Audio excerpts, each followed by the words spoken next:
कभी कभार जब हम किसी केस को इन्वेस्टिगेट कर रहे होते हैं, हमें खुद को ही नहीं पता होता कि ये केस आगे चलकर कितना मुश्किल होने वाला है। लेकिन जैसे जैसे केस की इन्वेस्टिगेशन आगे बढ़ती है, तैसे तैसे खुलासा होता है कि इस एक केस के तार अलग अलग केसेस से जुड़े हुए हैं। या यूं कहिए कि यह एक केस किसी बहुत बड़े केस का खुलासा करने वाला है। कुछ ऐसा ही है आज का केस। क्या हो गया लल्ला? चुप हो जा, बस हो गया। अब तुझे आगे बहुत अच्छी जिंदगी मिलेगी लल्ला। मानती हूँ लल्ला, इसमें तेरी कोई गलती नहीं है, सब तेरे मम्मी पापा की गलती है। अब मैं अपने लल्ला को लल्ला से मुन्नी बनाऊंगी, कितना प्यारा लगेगा। और मेरे लल्ला, तुझे बहुत लंबा सफर तय करना है।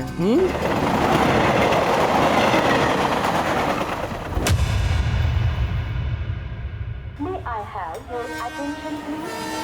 22559 Mumbai Chhatrapati Shivaji Maharaj Terminus, Chennai Express, Vigilant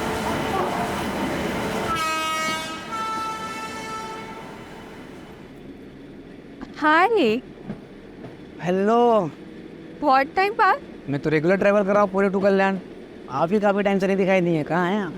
वो एक्चुअली इसकी तबीयत खराब है ना, इसीलिए। ये 9 महीने का हो गया? हाँ। इसको देखता हूँ तो मुझे मेरा आरव याद आता है, बहुत क्यूट है ये। आपका बेटा भी तो 7 महीने का हो गया होगा ना? अरे बहुत उधम करता है वो, मतलब पूछो मत। आप मुंबई में रहती है कहीं ना?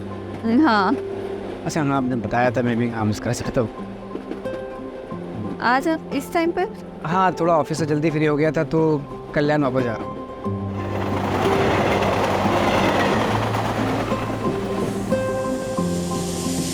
आई थिंक मेरा स्टेशन, हाँ मेरा स्टेशन आ गया।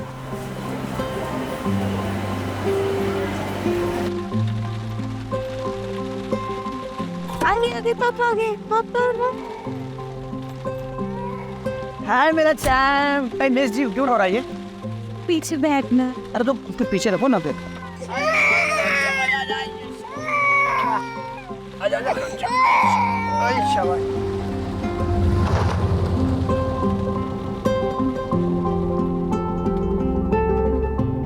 अच्छा रीमा, मुझे कल भी ऑफिस जाना पड़ेगा यार। क्लाइंट के साथ मीटिंग है, अवॉइड नहीं कर सकता।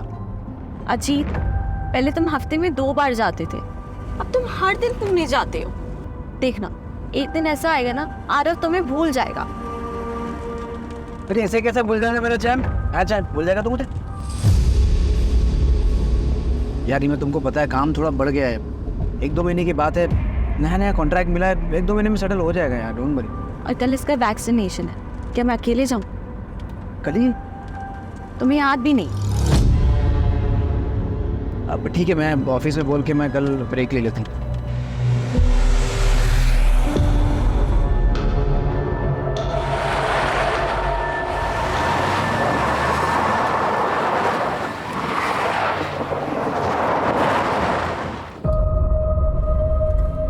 हाँ, क्यों रोका? छोटा सा काम है, आता हूँ।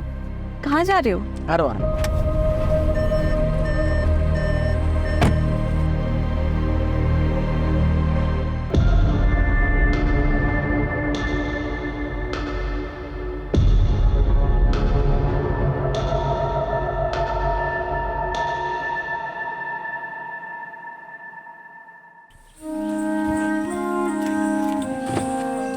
कहाँ जा रहे हो? तो एक मिनट।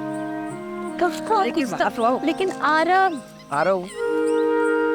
सो रहा कहाँ कहाँ जा रहे हैं, बताओ ना। कुछ बता नहीं रहे हो अभी क्या? अपनी आंखें बंद करो। अच्छा, अब बताओ। कुछ नहीं, बस 2 मिनट। ध्यान से गिर जाओ।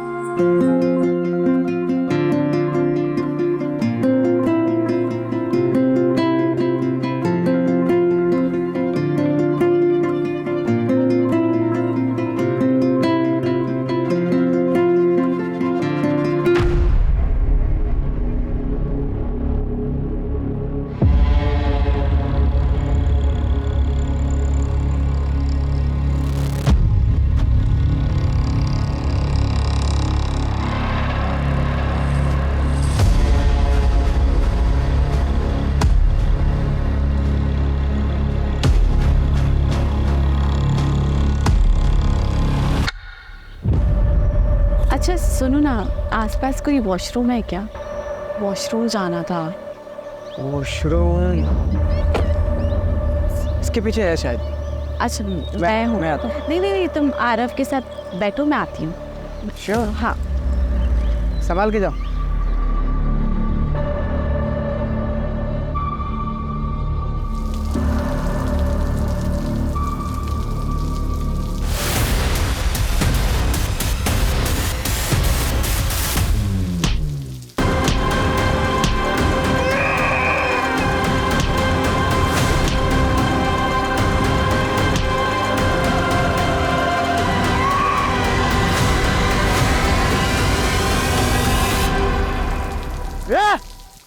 कौन है? ओ दादा काय झालं? ओ उठा, ओ दादा उठा, कोण आहे का? दादा काय झालं? दादा उठा.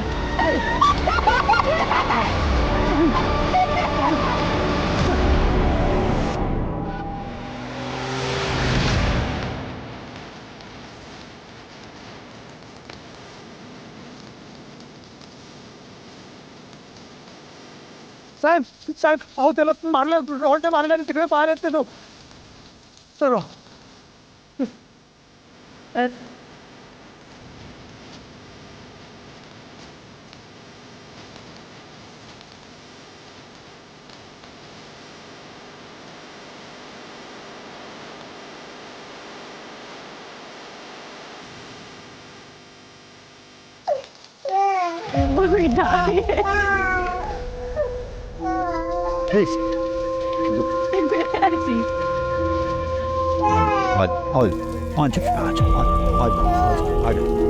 अर्पिता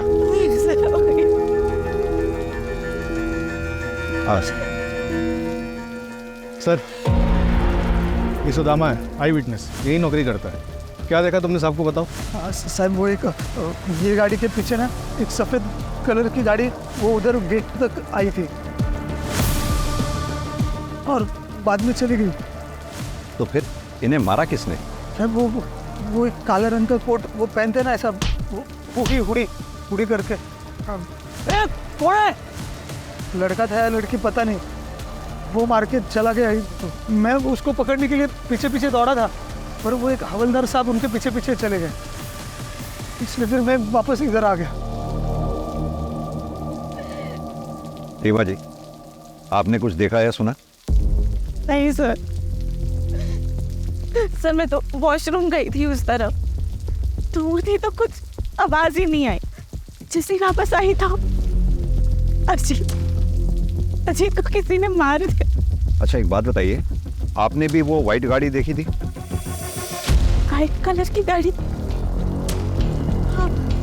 हाँ सर, वो तो कल्याण स्टेशन से हमारा पीछा कर रही थी। वो गाड़ी को मैंने यहाँ पे भी देखा था, लेकिन वो तो आगे चली गई थी। संभालिए अपने आप। सुनो, मैडम और बच्ची को सेफली घर पहुंचाओ। रुपेश, एम्बुलेंस के लिए कॉल करो, बॉडी को पोस्टमार्टम के लिए भिजवाओ। सर। रुपेश, कल्याण स्टेशन से लेके यहाँ तक रास्ते में जितने भी सीसीटीवी हैं उनकी फुटेज चेक करो, क्या पता वो कार किसी कैमरा में कैप्चर हुई हो। और पता करो ये अपने पुलिस स्टेशन में कौन सा कांस्टेबल था जो यहाँ ड्यूटी पे था। ऐसा कौन सा कांस्टेबल है जो क्रिमिनल के पीछे भागा तो सही और गायब हो गया।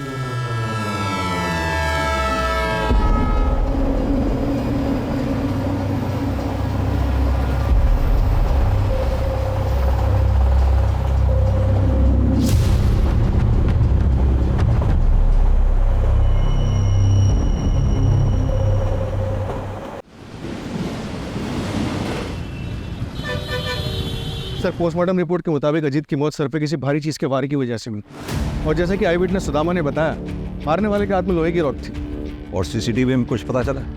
सर वो कार तो दिखी है, लेकिन उसके नंबर प्लेट पे एक ब्लैक कलर का स्टिकर लगा हुआ था, इसलिए नंबर नहीं दिखा। और ये अजीत काम क्या करता है? सर उसका एसी का शोरूम है, इंडस्ट्रीज़ में एसी की सप्लाई करता है। उसके ज़्यादातर क्लाइंट्स पुणे में, इसलिए पुणे कई बार अप एंड डाउन करना पड़ता था। पुणे में उसका ऑफिस विमान नगर में। ऑफिस में कोई दुश्मनी वाला एंगल? नहीं सर, ऐसा कोई एंगल सामने नहीं आया। उस कांस्टेबल के बारे में पता चला जो क्राइम लोकेशन पे देखा गया था, जो क्रिमिनल के पीछे भागा था? पता कर रहे हैं सर। ये जो कोई भी है जरूर अजीत के मर्डर के इरादे से ही आया होगा, क्योंकि अजीत के पास से कुछ चोरी नहीं हुआ। डेफिनेटली ये पर्सनल एंगल ही है। अजीत की फैमिली में कौन कौन है? सर अजीत की माँ बचपन में ही गुजर गई थी। उसके बाद उसके फादर सुनील पाटिल ने दूसरी शादी की, सविता पाटिल के साथ। कौन कर सकता है ऐसा मेरे बेटे के साथ? उसने तो कभी किसी का कुछ बुरा भी नहीं किया। नाटक बंद कीजिए आप अपना। ये सब आपका किया जा रहा है।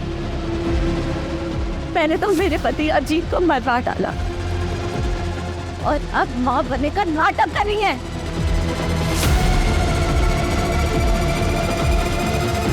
तो भाभी मैं क्या कह रहा हूँ, आप शांत हो। हाथ नहीं लगा।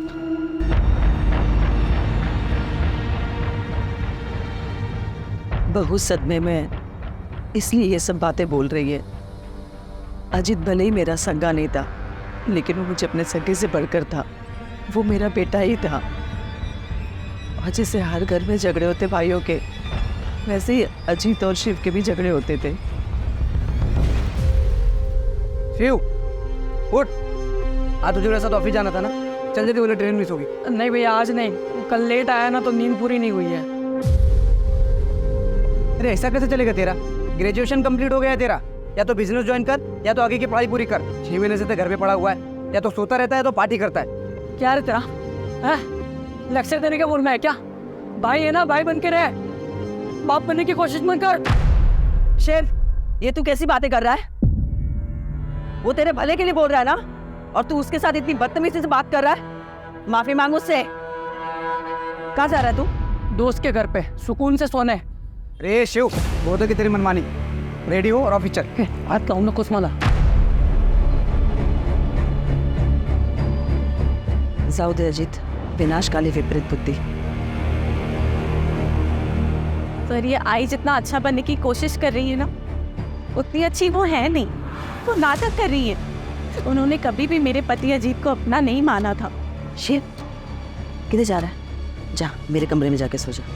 अरे जा ना। अंदर तो बहुत नाटक कर रही थी तू। श्श्श, करना पड़ता है। प्रॉपर्टी में हिस्सा नहीं चाहिए क्या? और तेरा भी गुस्सा ना थोड़ा कम ही रख, समझ लो। वो सिर्फ प्रॉपर्टी के लिए सारा नाटक करती है। तो क्या आपको लगता है कि प्रॉपर्टी की वजह से ये लोग अजीत का मर्डर करवा सकते हैं? हाँ सर, बिल्कुल। क्योंकि बाबा ने अजीत के नाम पे पूरी प्रॉपर्टी और बिजनेस कर दी थी, और बाबा ने अजीत को ये अथॉरिटी दी थी कि जब शिव पूरी तरीके से बिजनेस हैंडल करने के लिए रेडी हो जाएगा तब प्रॉपर्टी का बंटवारा कर सकते हैं। उन्होंने कभी भी शिव को सौतेला भाई नहीं माना, हमेशा दिल से अपनाया है। लेकिन शिव ने अजीत को कभी भी अपना परिवार नहीं माना, और इन सब चीज़ों का नतीजा आपके सामने है सर। संभालिए अपने आप। सास बहू में कहा खिटपिट नहीं होती है सर, लेकिन एक बात कहूँगी, अजीत साहब और रीमा दीदी बहुत अच्छे लोग हैं। यहाँ कब से काम कर रही हो? यही कुछ 2-4 महीने पहले। कैसे लगी थी नौकरी? वो अजीत साहब ने एजेंसी से बात की थी, मैं एजेंसी के जरिए यहाँ आई।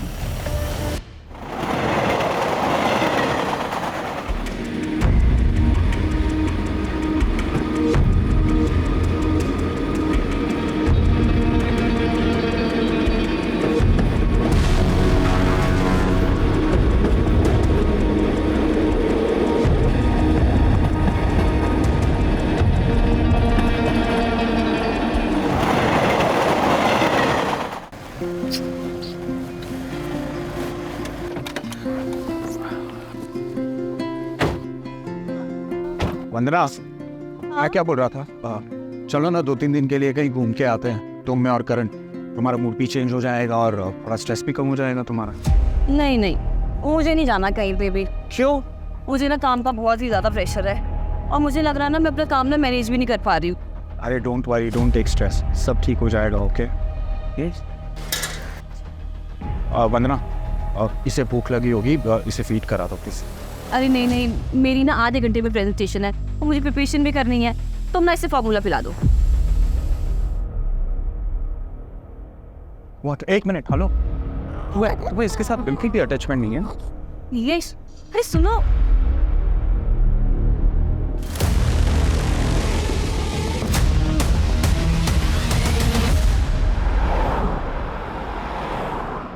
सर, क्राइम सीन पे जो कांस्टेबल देखा गया था, जो क्रिमिनल्स के पीछे भागा था, उसका कुछ पता नहीं चल रहा है। ऐसा कैसे हो सकता है? उस दिन वो ड्यूटी पे था। भले ही किलर्स को ना पकड़ पाया हो, लेकिन उसे आसपास के पुलिस स्टेशन या फिर कंट्रोल रूम में रिपोर्ट तो करना चाहिए था। पर ऐसे कोई रिपोर्ट कहीं हुई नहीं है सर। एक मिनट सर। सर, अजीत की सीडीआर रिपोर्ट आ गई है। सर, अजीत के पिछले 3 महीने से एक नंबर पे कई बारी बात हो रही थी किसी दृष्टि अवस्थी का। दृष्टि अवस्थी? हाँ सर, वो अजीत की एक्स गर्लफ्रेंड थी। अजीत ने मुझे उसके बारे में शादी के टाइम बताया था। दृष्टि ने उन्हें छोड़कर किसी एनआरआई से शादी कर ली थी, लेकिन अजीत बहुत सीरियस थे उनको लेकर, इसलिए वो जब भी उन्हें कांटेक्ट करती तो वो उसे इग्नोर नहीं कर पाते थे। अरे हाँ बाबा, घर देख लिया है मैंने और रेंट बजट में भी है। अरे तू पहले सेटल तो हो जाए, फिर साथ में चल के देख लेंगे। हाँ ठीक है। इतनी रात को किससे बात कर रहे हो? अरे वो दृष्टि है, वो यूएस से यहाँ पे सेटल हो रही है, तो घर ढूंढ रही है रेंट पे, तो मैं उसको हेल्प कर रहा हूँ। तो तुम्हें क्यों कॉल किया? मुझे 1 मिनट, तुम मुझ पे शक कर रही हो? ऑफ कोर्स, एक्स गर्लफ्रेंड है वो तुम्हारी। एग्जैक्टली, एक से वो मेरी। तुम मेरी प्रेजेंट हो, फ्यूचर हो। I love you. हाँ, मैं बात करती थी अजीत से, फ्रेंड था वो मेरा, और 5 साल बाद इससे मिलकर अच्छा लगा था। इतना अच्छा लगता था कि आपस में एक दूसरे को इतने सारे कॉल किया करते थे। दृष्टि जी, कहीं ऐसा तो नहीं पुराना प्यार फिर से जाग गया था? एक्सक्यूज मी सर, ऐसा कुछ नहीं था। और वैसे भी अजीत एक बच्चे का बाप था। और वही अजीत आपके लिए रेंट पे घर ढूंढ रहा था। वो क्यों मेरे लिए घर ढूंढेगा? अच्छा, एक बात बताइए आकाश, सर, ये सब क्या चल रहा है? किस लिए आए आप यहाँ? आपको पता है ये किसका घर है? और आने से पहले आपने इंटीमेशन क्यों नहीं दिया? जरूरी नहीं समझा आपने? सर, कुछ नहीं, बस रूटीन पूछताछ करनी थी सर। हो गई आपकी पूछताछ? जी। Now you go. और ये याद रखिएगा, दृष्टि मेरी बेटी है, वैसा कोई क्राइम नहीं कर सकती। सर, बेटा कोई टेंशन खेर होती है, मैं हूं। रुपेश, इन दोनों में से कोई तो झूठ बोल रहा है। ये रीमा जरूर इनसिक्योर फील कर रही होगी सर।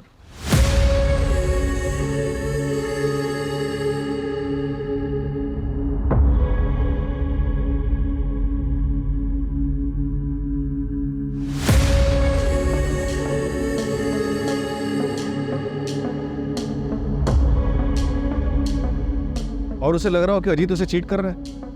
या फिर यह भी हो सकता है कि जलन दृष्टि की तरफ से थी। दृष्टि जिसे प्यार समझ रही थी, दरअसल वो अजीत की तरफ से दोस्ती थी। और ये बात जब दृष्टि को पता चली होगी तो उसने अपना इरादा बदल दिया होगा और शायद अजीत।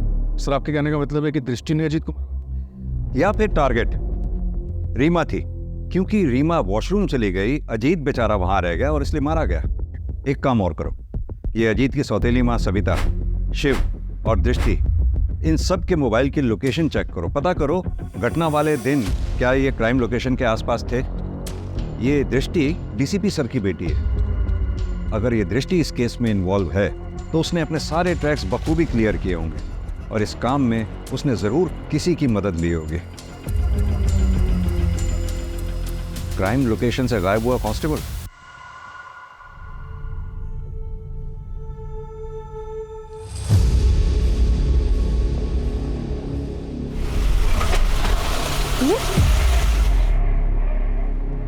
पता नहीं क्या हो गया, मैं चेक करता हूँ, तुम बैठे रहना।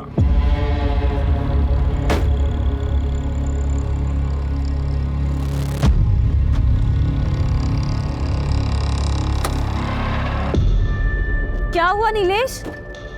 पता नहीं यार, शायद पेट्रोल टैंक लीकेज है, मुझे फोन करना पड़ेगा। हाँ शहजाद सुनना, मेरी गाड़ी बंद हो गई है यार।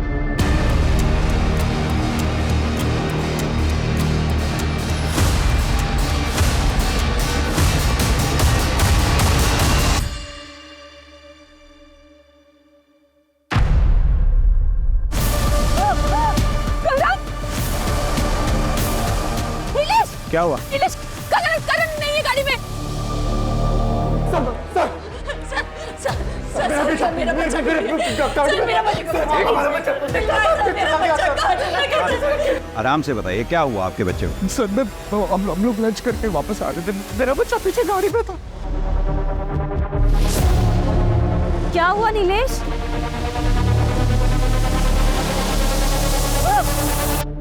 कुछ देखा आपने? सर मैंने कुछ नहीं देखा।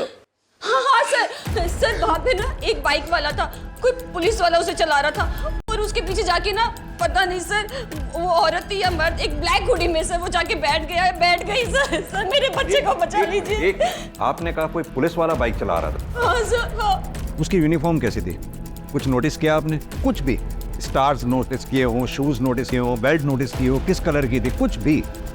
आपकी तरह तो वर्दी नहीं थी उसकी। देख के बताओ। नहीं। हाँ सर इसकी जैसी थी, सर ऐसी वर्दी थी सर, तो इसकी जैसी सर वर्दी थी। मैं उसको पकड़ने के लिए पीछे पीछे दौड़ा था, पर वो एक हवलदार साहब उनके पीछे पीछे चले गए। कामले, बच्चे की डिटेल्स ले लो। आप इनको डिटेल्स दे दीजिए। आप फिक्र ना करें, बच्चे को ढूंढने की पूरी कोशिश करेंगे।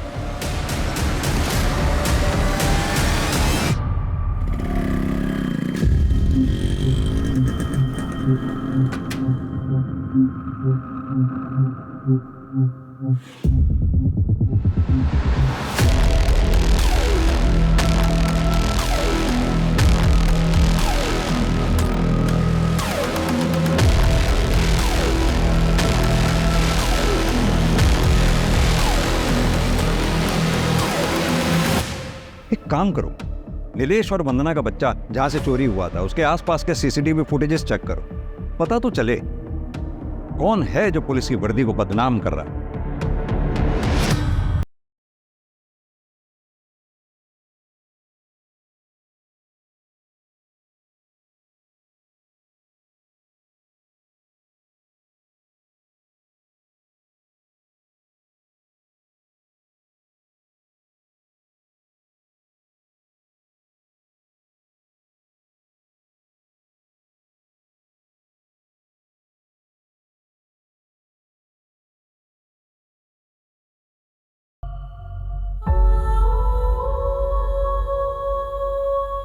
करण मेरा भी बच्चा है, मैं माँ हूँ इसकी।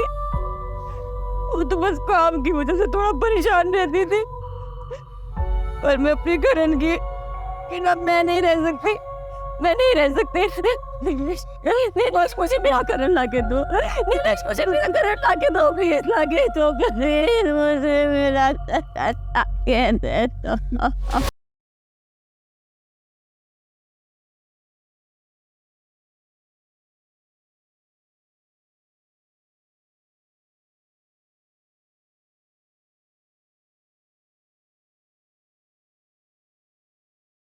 मैं डिटेल्स भेज रहा हूँ, पूरे शहर में नाकाबंदी करवा दूँ। या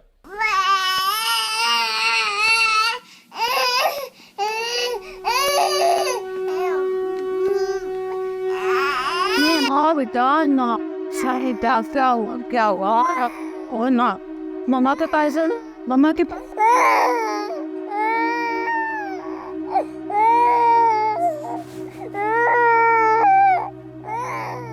दीदी दीदी दीदी, वो मैं ये बोल रही थी कि 13वीं के बाद आप ना अपनी मम्मी के पास चली जाओ। उन्हें पैरालिसिस है पर आप तो जा सकती हैं। देखिए आपका भी ध्यान बटेगा और उनको भी अच्छा लगेगा। वो आपके लिए परेशान हो रही होगी। नहीं तो मैं यहाँ से अभी नहीं जा सकती। अगर मैं चली गई तो शिव और आई मेरे आरव का मुझसे हक छीन लेंगे। अजीत की पूरी प्रॉपर्टी अपने नाम कर लेंगे वो लोग, मुझे कुछ मिले ना मिले। मैं अपने आरव के साथ ऐसे नाइंसाफी नहीं होने दूंगी। अगर अजीत यहाँ होते तो ये सब कभी नहीं होता।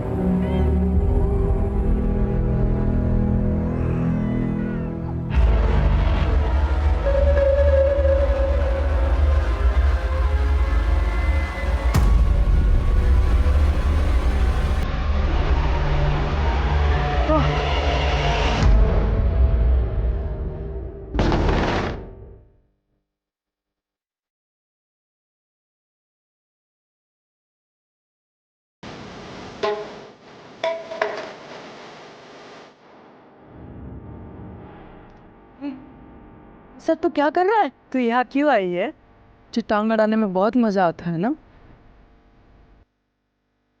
तुझे पता है ना टांग अड़ाने वालों के साथ क्या होता है? नहीं पता? नहीं पता?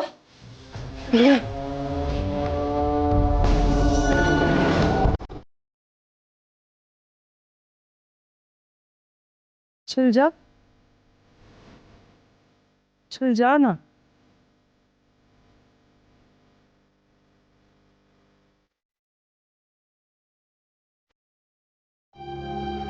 चला मैं तुझे मंदिर छोड़ता हूँ। अरे रहने दे, नहीं आई देखो आई गई। अरे काय झालं? काय नाही अरे इधर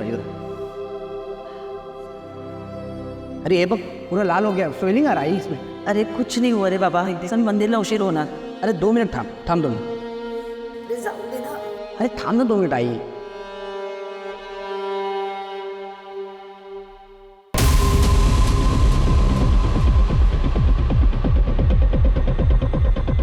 ये आगे वाला प्ले कर लो।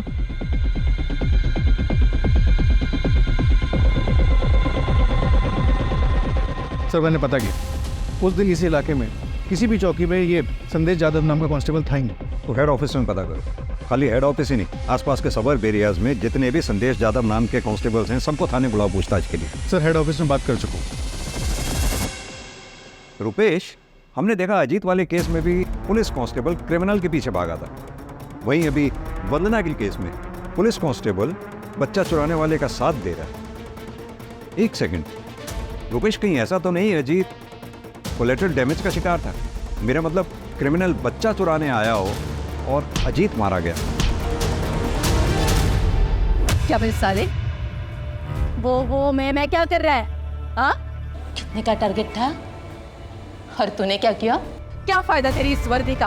हाँ, मैं कोशिश तो कर रहा हूँ ना, 2-3 नजर में है अभी, जल्दी कुछ करता हूँ मैं। देख, इस महीने अगर 10 का टारगेट पूरा नहीं किया ना तूने, तो मैं तुझे काट डालूंगी। और अगर मैंने तुझे माफ भी कर दिया ना, तो बबीता तुझे माफ नहीं करेगी। तेरे साथ साथ तेरे पूरे परिवार को भी वो काट डालेगी। चले फिर तेरा गुरु हो जाएगा। ना क्या हुआ? मेरे बाबू को क्या हुआ? ओ नहीं।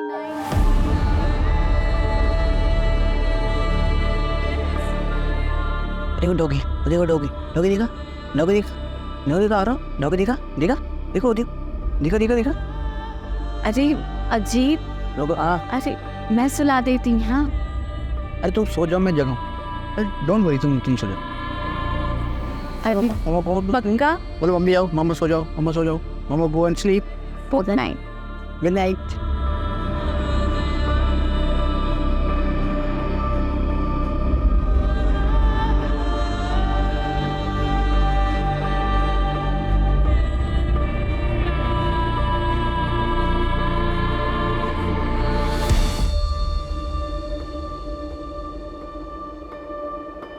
नीतू, आरव को नहला के ये कपड़े पहना देना। नीतू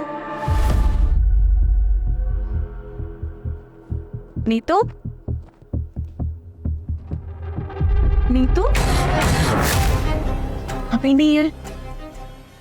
आरव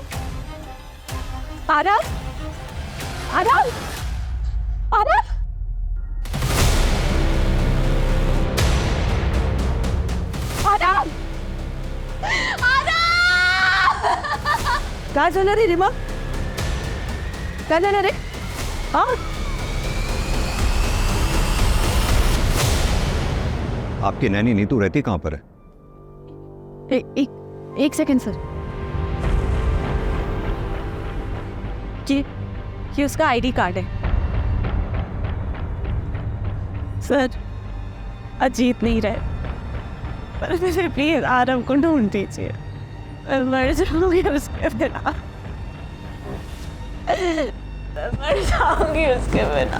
आप चिंता ना करें रुपेश, घर के बाहर आसपास कोई भी सीसीटीवी है तो उसमें देखो जरा बच्चे को लेके कहाँ गई है।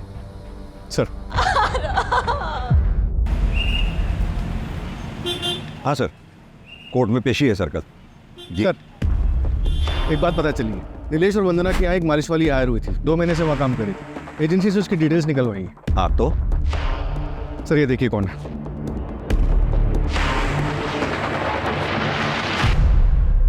ये तो नीतू है।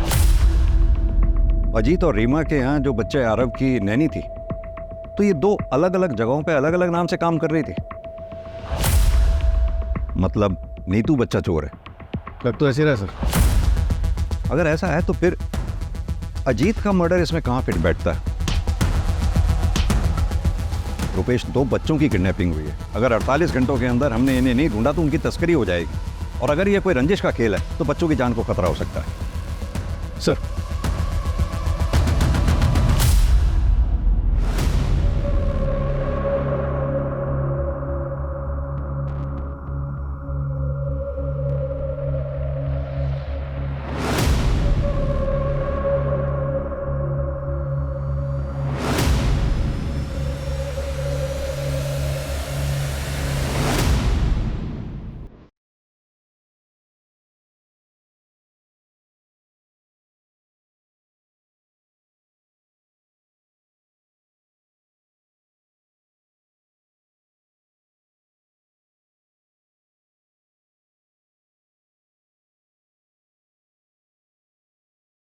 वंदना, क्या कर रही हो तुम? क्या कर रही हो वंदना? नीलेश, मैं करण के बिना नहीं रह सकती। मुझे मेरा बच्चा चाहिए, मुझे मेरा बच्चा ना मैं नहीं जी सकती।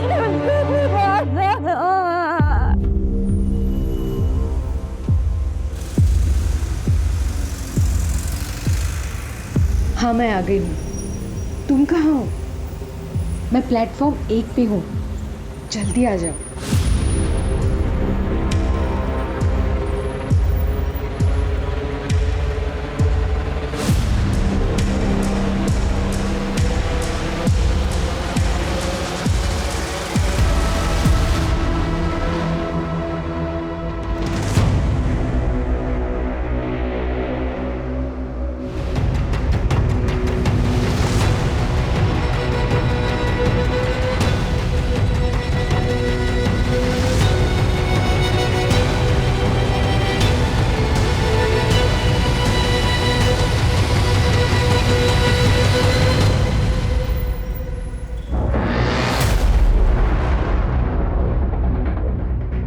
बॉडी को पोस्टमार्टम के लिए भेजो। उन लोगों को पता चल गया होगा कि हम नीतू के जरिए उनके चाइल्ड ट्रैफिकिंग गैंग तक पहुंचने वाले हैं। उन लोगों ने नीतू को मारकर बीच के लिंक को ही तोड़ दिया।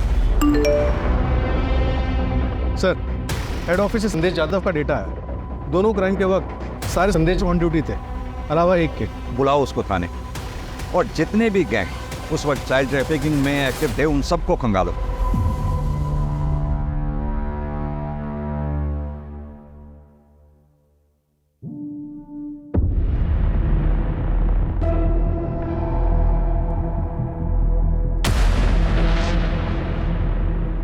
क्यों चुराया ये बच्चा? सर ये मैं नहीं हूँ सर। सर, मैं बच्चा क्यों चुराऊंगा? सर, मैंने ऐसा कुछ नहीं किया सर। नेम प्लेट दिखाई दे रही है, नाम पढ़ो ध्यान से। संदेश यादव। करेक्ट। सर, ये कोई दूसरा संदेश यादव भी हो सकता है, या फिर किसी ने मेरे नाम की झूठी नेम प्लेट बना के ये कांड किया हो। जिस दिन ये बच्चा गायब हुआ, डिपार्टमेंट में जितने भी संदेश यादव नाम के हेड कांस्टेबल हैं, सब ऑन ड्यूटी थे सिवाय तुम्हारे। और यही नहीं, अभी 1 हफ्ता पहले अजीत पाटिल नाम के आदमी का मर्डर हुआ, वहां भी आई विटनेस का यह कहना है कि उसने तुम्हें वहां देखा था। सर, वो आदमी झूठ बोल रहे हैं सर। सर, मैं ऐसा क्यों करूंगा? और मैं पिछले 15 दिनों से मेडिटेशन सेंटर में था सर। हमें तुम्हारी लीव एप्लीकेशन और मेडिटेशन सेंटर के डॉक्यूमेंट्स चाहिए होंगे, और अपनी ये वर्दी यहाँ जमा करवा दो मेरे पास। मैं तुम्हारे सीनियर से बात कर लूँगा। सर,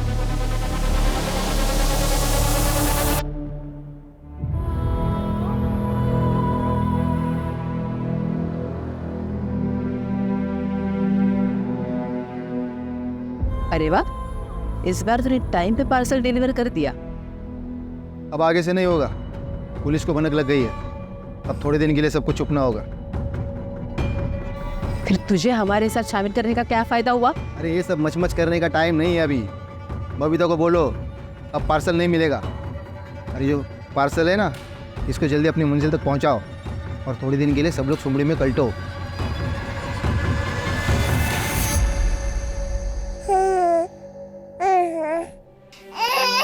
क्या है, क्यों रो रहे हो? चुप हो जाओ, चुप हो जाओ।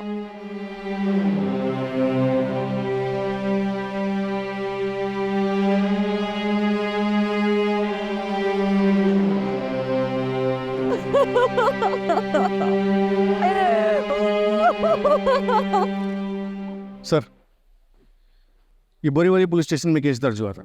15 दिन पहले 8 महीने का बच्चा किडनैप किया गया था और ये कांजूर मार्ग मेन मार्केट से 2.5 महीने पहले 6 महीने का बच्चा किडनैप किया गया। ये नाला सोपारा से 1 महीने पहले 6 महीने का बच्चा किडनैप किया गया था। सर, इस तरह से पिछले 3 महीनों में 20 बच्चों को किडनैप किया गया। इन सारे केसेस में कोई भी रैंसम की कॉल नहीं आई और इन सारे केसेस में फैमिली ने हाल ही में नैनी को हायर किया।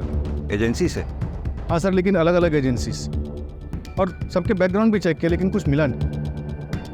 हो सकता है कि ये लोग फर्स्ट टाइम ऑफेंडर्स थे या फिर ये भी हो सकता है कि आज तक कभी पकड़े नहीं गए कि कोई क्रिमिनल रिकॉर्ड बने। इन सब में हमारे पास सिर्फ एक ही नाम था, नीतू, जिसे मारकर उन्होंने वो लिंक भी तोड़ दिया, जिसकी लास्ट लोकेशन कल्याण स्टेशन थी। कल्याण स्टेशन? यही सोच रहा था मैं रुपेश कि बच्चे जब भी किडनैप होते थे या ऐसे किस्से होते थे तो शहर में हर जगह नाकाबंदी लगा दी जाती थी, सभी police station checking point create कर देते थे। फिर ये लोग बच्चों को लेके इतनी चालाकी से इतने क्लीनली कैसे निकल जाते थे? क्या मोड ऑफ ट्रांसपोर्ट रहता था इन लोगों? जाहिर सी बात है, फ्लाइट तो पॉसिबल है नहीं, उसमें चेकिंग होती है। बाई रोड ये लोग जा नहीं सकते क्योंकि शहर में हर जगह चेकिंग पॉइंट से नाकाबंदी लगा रखी थी। अब बची ट्रेन। ट्रेन में इतनी चेकिंग नहीं होती, उसमें आसानी से बच्चों को यहाँ से वहाँ ले जाया जा सकता है। और अब तुम बता रहे हो कि नीतू के फ़ोन की लास्ट लोकेशन भी कल्याण स्टेशन थी, मतलब कल्याण स्टेशन से बच्चे ट्रांसफ़र हो रहे हैं। हमें पता चला है कल्याण जंक्शन से बच्चों की तस्करी हो रही है। सर, आपको जो मदद चाहिए बताइए, अगर ऐसा हो रहा है तो हम सबके लिए जिम्मेदारी है। हमें पूरे स्टेशन के सारे प्लेटफॉर्म्स के CCTV फुटेजेस चाहिए होंगे। और हाँ, हो सकता है औरतें बच्चों के साथ हो। कोई भी औरत अगर आपको बैग के साथ या बच्चे के साथ दिखती है, फ़ौरन ट्रैक करो। सर, मैं अरेंज करवाता हूँ। Thank you.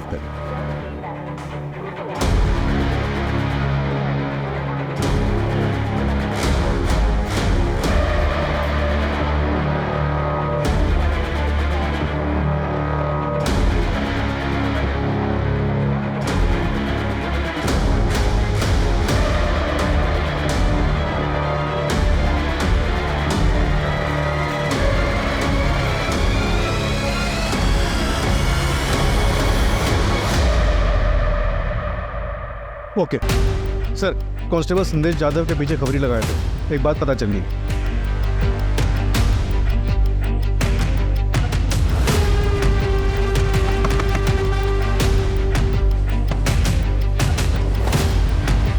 सर, आप यहाँ पे? हाँ, हम यहाँ पे। Sir please.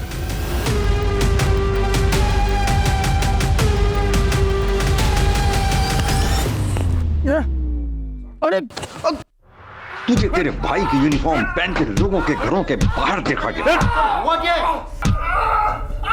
तू ही था ना अजीत के मर्डर के टाइम वहां? तेरा खेल खत्म हो गया है मनोज यादव। कल्याण में जब उस कपल का बच्चा चोरी हुआ, उसके बच्चे को चुराने में भी तूने उसका साथ दिया। किसके लिए काम? बताता हूँ। मेरे पास कोई काम नहीं था। फिर कुछ दिन पहले मुझे एक औरत मिली, उसने मुझे अच्छे खासे पैसे ऑफर किए थे साहब। उसे पता था ना तेरा भाई कांस्टेबल है और ये छुट्टी पे है, मेडिटेशन सेंटर में है। हाँ साहब, उसे पता था, तभी तो उसने मुझे काम दिया और उसने मुझे आसपास के इलाकों में नज़र रखने के लिए बोला। जो फैमिली में 1 साल से कम उम्र के बच्चे हैं, उनकी इंफॉर्मेशन निकालने का और उनके फ़ोटोज़ भेजने के लिए बोला था साहब। इस काम के मुझे 10,000 रुपये मिलते थे। फिर उसने मुझे बच्चे चुराने का काम दिया, उसके मुझे 75,000 रुपये मिलने लगे। लेकिन बच्चे हैंडओवर किसको करता? किसे हैंडओवर करता था वो? सब बोल, उसी औरत को, अर्चना को। उसके अलावा मैं किसी को नहीं जानता साहब। ताला तोड़ना पड़ेगा।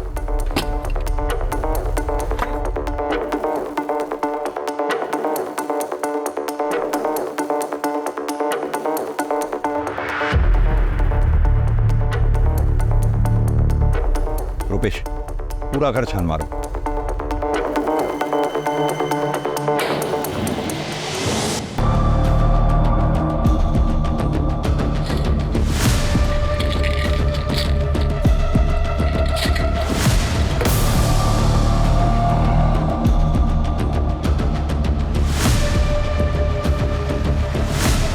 सर इधर आइए प्लीज़।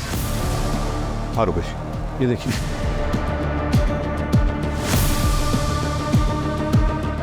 क्रिमिनल्स तो हमसे भी 10 कदम आगे निकले। मैं तो सोच रहा था इन लोगों को हम सूट और साड़ी में देख रहे थे, ढूंढ रहे थे इनफैक्ट। अगर ये ऐसे ब्लेजर और ट्राउजर पहन के बच्चों को लेकर घूम रही होंगी और मेरे पास से भी निकल जाएंगे तो मैं तो नहीं पहचान पाऊंगा।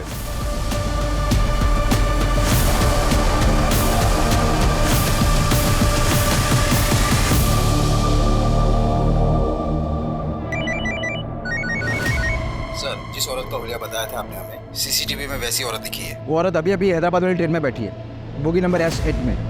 ट्रेन 2 घंटे पहले निकल चुकी है। पूना रेलवे स्टेशन पे जीआरपी को इन्फॉर्म कर दो, हमारी पुलिस टीम वहाँ पहुँच रही है। Okay sir.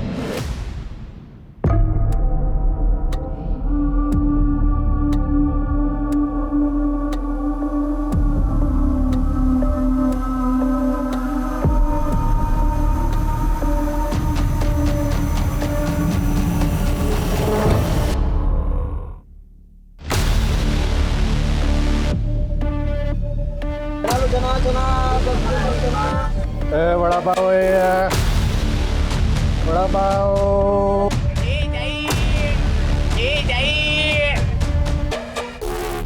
Ticket please.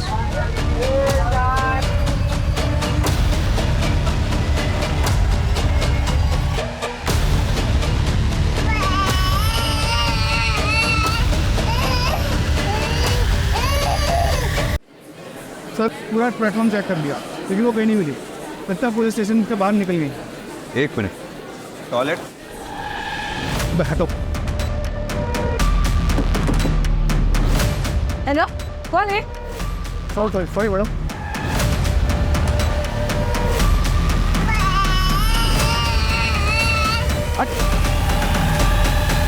हटो।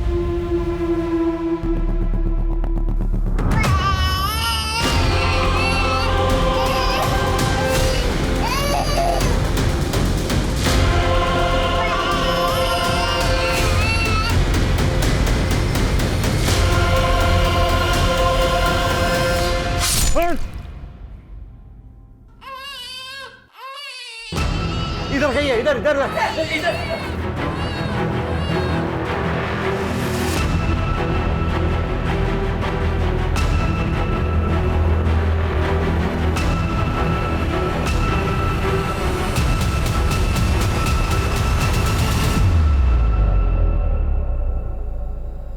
हमें ये तो पता चल गया तुम लोग बच्चे कैसे चुराते थे, ट्रैफिकिंग कैसे करते थे। ये बताओ कि अजीत को क्यों मारा? अजीत ट्रेन में मिला था, वो बहुत फ्रेंडली था और उसने बताया कि उसका बच्चा 7 महीने का है। तो मुझे लगा कि टारगेट सामने से खुद ही चल के आ रहा है, लेकिन हमें टारगेट ज़्यादा देता था। इसीलिए मैंने नीतू को अजीत के यहाँ काम पे लगवाया। लेकिन हम अजीत का बच्चा किडनैप करते और उसे मुंबई के बाहर सप्लाई करते। अजीत को मुझ पे शक हो गया था। ये आपका बच्चा नहीं है क्या? नहीं, ये मेरा ही है। लास्ट टाइम तो कोई और बच्चा था। अच्छा, वो मतलब वो मेरी बहन के पास है मेरा बच्चा और उसका बेटा मेरे पास है। Excuse me. वो मेरी फ़ोटो खींच रहा था तो मुझे यकीन हो गया कि इसको शक है और ये पुलिस के पास जा सकता है। तो मैंने जादव को फ़ोन किया और बोला कि इसका पीछा करो और मौका देख के मार डालो। जादव और उसके बंदे ने वैसा ही किया। बच्चा हमने कुछ दिन बाद चुराने की सोची ताकि पुलिस मर्डर के इन्वेस्टिगेशन में ही फंसी रहे। मतलब नीतू को सिर्फ इसलिए मार दिया तुम लोगों ने क्योंकि हम नीतू तक पहुंचने वाले थे? और वो तुम्हारी साथी कहाँ है? बच्चे कहाँ हैं? रीमा का बच्चा हैदराबाद में और वंदना का नागपुर में।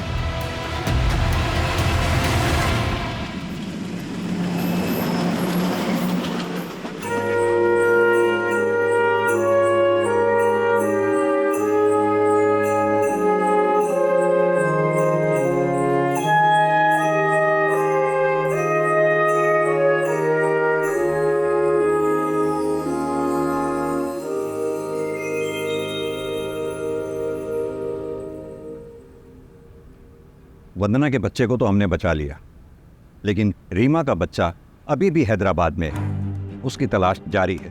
हमें ऐसे ही और 45 बच्चों की तस्करी की इंफॉर्मेशन मिली। हमने उनका भी रेस्क्यू प्रोसेस शुरू कर दिया है। चाइल्ड ट्रैफिकिंग एक अमानवीय अपराध है। जितने गुनहगार वो लोग हैं जो बच्चों को बेचते हैं, उतने ही गुनहगार वो लोग हैं जो बच्चों को खरीदते हैं। अगर किसी कपल को औलाद नहीं होती, इसका मतलब ये नहीं कि उनको लाइसेंस मिल गया बच्चा खरीदने का। वहीं अगर कोई चाइल्डलेस कपल बच्चा अडॉप्ट करना चाहता है तो वो मेक श्योर कर ले कि पूरी लीगल फॉर्मेलिटीज़ के बाद ही बच्चा उनकी गोद में आए। अगर किसी अनाथ आश्रम से इलीगली बच्चा अडॉप्ट किया जाता है तो वो भी उतना ही बड़ा क्राइम है जितना चाइल्ड ट्रैफिकिंग।